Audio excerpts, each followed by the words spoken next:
continue to play by the rules of respectable opposition in the face of such a virulent attack is no longer, as it was a few years ago, a recipe for gradual reverses. It's now a recipe for catastrophic defeats.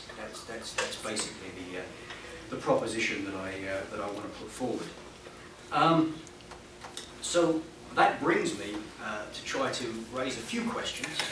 I don't have a great background as a researcher, and I think my weaknesses may be apparent, but as an anti-poverty activist, from that perspective, I try to put forward some basic ideas about research and the role that research plays. Because there's an acute need for research. We don't seek to go into this struggle with all its complexities, all its challenges, ill-prepared. We need to understand. We need to understand, and we need to be able to draw informed conclusions and come up with strategies based on those conclusions, and that's enormously important. And therefore, I think that the kind of research that is needed is very much an activist research. An activist research in the sense that it doesn't employ some method of feigned objectivity that favours the status quo, but actually a form of activity that is very definitely partisan, a form of activity a form of research activity that sees itself not just supportive of movements, but sees itself as part of movements. That, I think, is a very, very important question. I don't, and I would also say, and this I think is a very, very important consideration, that activist research has to, while I fully recognise that there are certain very definite academic skills and bodies of knowledge that are important, and I don't for a moment seek to dismiss them, at the same time, I want to make clear that activist research has to see the struggles that it is researching as themselves a form of research. But when people actually take up these fights, when communities actually go into action, they are inherently engaged themselves in research. And the role of activist research is not just to come in and draw these rarefied conclusions, but to actually itself learn from the struggles that are going on, and be part of the struggles that are going on. And there are some elements of it that I think are important. The chapter in the book that Gary referred to in the introduction, when you come to read it, and some of you will have no choice but to read it, I suppose, when that happens, you'll see how I tried to take up similar questions with regards to a squatting struggle, an occupation and building struggle that was going on at that particular time, and try to talk in terms of how activist research can play a very, very important role in terms of building and facilitating the growth of movements and the growth of their knowledge. When it comes to the austerity agenda, it's much more complex and varied, but some of the same basic principles I think apply. And the first glaring need that has to be developed is to understand the austerity agenda. And I don't just mean in terms of generalised propositions, although we do need to have an overall picture of the thing. But we have to actually, I think, understand how it plays out, because it is to a degree obscured. It's obscured in the sense that its intentions are obscured and deliberately falsified, but it's also obscured in the sense that we don't have anything like an exact enough picture of how this agenda is being developed and being implemented. We know that the G20 is sitting behind $1 billion security fence having these discussions, but we don't really have a firm understanding at all of the players, of their strategies, of their backgrounds, of the very things that make this understandable as a living reality, because it's a very sophisticated set of plans organised that we need to get a clear grip on. When it comes to an operation like that of the name that goes under the name of Rob Ford's mayoralty, that agenda too is enormously complex. There is a direct line that connects Rob Ford to Bay Street. The KPMG consultancy operation came up with the recommendations that they are basing their attack on. And we need to understand clearly and fully exactly how that relationship is built, what those strategies are, who the players are, what their backgrounds are, what their strategies are. And those are questions that require very, very serious investigation, not just to uncover them, but to analyse them, to grapple with them, to work out the detail of them. Because they cover their tracks. Rob Ford didn't say that I represent Bay Street and I'd like you to vote for me so that I can decimate your public services. He said, vote for me because there's gravy in City Hall and I'm going to find it, and I'm a man of the people, and I'm just like you, and we could be sitting in a Tim Hortons together, all these things. And how that was constructed, and how those people actually put together this preposterous buffoon and packaged him as this saviour of the people is an issue that needs very, very serious looking at. But the bigger question, and I think the most fruitful area for activist research, is actually the question of resistance. Because we don't, if we simply have a good picture of who's putting together austerity and how they're doing it, but don't have any idea of how we're going to oppose them, then it's purely an academic exercise, literally, in the most literal sense. We have to develop a very clear understanding of how we're going to actually, be building movements of resistance in the period that lies ahead. And there are enormous and varied models of resistance that need to be studied, that need to be understood, that need to be criticised, that need to be compared, from which proposals and ideas need to be drawn. And we can do that, I think, both for good and for bad. I mentioned the constructive engagement strategy that was developed. That was an incredible operation.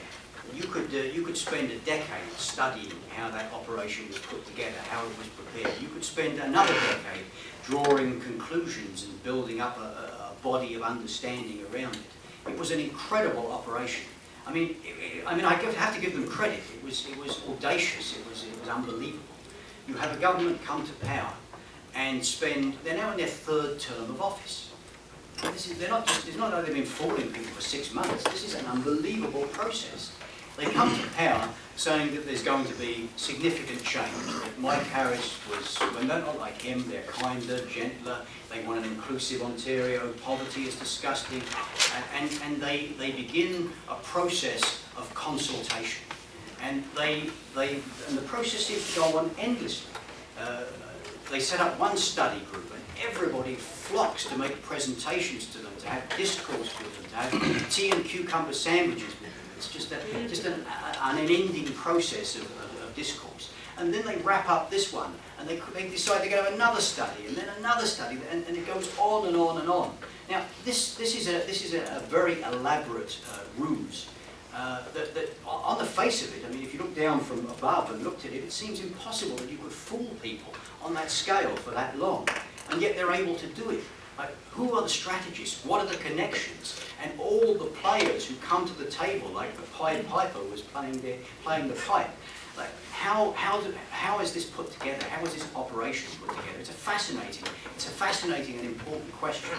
And similarly, the strategies of trying to stop Rob Ford's operation with a public relations candidate. It's preposterous. It's like taking up a petition against Attila the Hun. It's ridiculous. And yet a whole operation is put into effect to conduct this futile attempt to prevent union busting and major social cutbacks. And so those are the sort of the sides of let's say flawed resistance or non-resistance that need to be examined, and they need to be examined because their weight is considerable. They're holding people back to a huge degree. But also, on the positive side, we need to be looking at the strategies that work. We need to be looking and developing those strategies, and we need to be looking at the models of resistance and the opportunities that are there, and we need to be studying them, and we need to be understanding them, and we need to do so in a way that enables those in struggle to actually draw the knowledge necessary to build higher and more important and larger forms of struggle and resistance. And there are so many models, so many things to look at. Internationally, incredible struggles have broken out in the last while. The struggle in Greece could be studied in incredible depth, both in terms of its strengths and in terms of its weaknesses. And that could be said of what's been described as the Arab Spring. Right now in North America, the Occupy movement is spreading everywhere, and there is confusion. There is some level of confusion, and there is some level of contradiction within it, and that's part of the issue that needs to be looked at. But its strength too needs to be looked at. I mean, I think yesterday was a piece of history that, in response to a brutal attack on the Oakland, the Occupy movement in Oakland, the port of Oakland was shut down. That's dramatic. That's massively important. That's a potential turning point. In fact, it's of great significance. And understanding how that happened, and understanding the strengths and the limitations of that development would be of incredible importance. When this book was put forward, it was described as sociology for changing the world. And that title, I'm sure, wasn't just drawn out the hat. I'm sure that was chosen very, very deliberately. And it seems to me that has to be the driving force.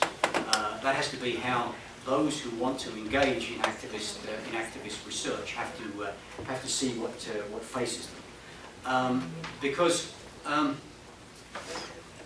the truth is, I think, that we are living on the cusp of a period in history that people are going to be talking about for many, many generations to come. And it's not just the doom and gloom scenario of a world designed by people like Rob Ford. It's actually, over the next number of years, we're going to see sweeping movements of social resistance. We're going to see, in one way or another, union members who are not prepared any longer to be held back by ridiculous strategies of irrelevant collaboration and restraint.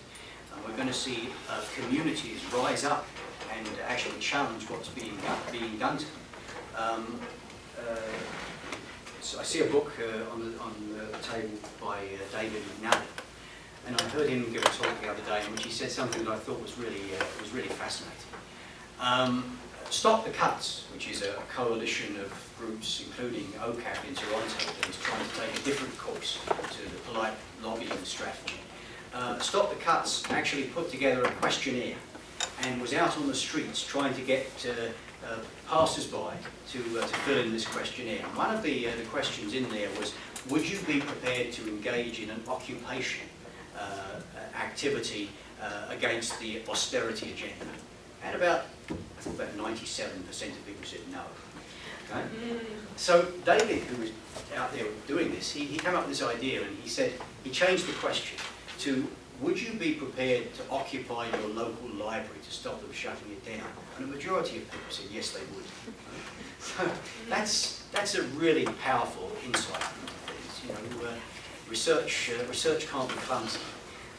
You have to have your actual finger on the pulse. You have to be part of a movement to understand it. So those essentially, I think, are the comments that I wanted to make. Just simply, I must say that since we're in a university, universities are one way or another supposed to be places where the ideas and aspirations of those in economic and political power have ascendancy. But that hasn't always been, they don't always get a free ride in that regard. Often people do, in universities, ally themselves with movements and bring their particular skills and capacities over to the side of resistance to the agenda of greed and the agenda of profit. And there are immense opportunities in the period ahead for that minority of people within the universities who are prepared to go that route.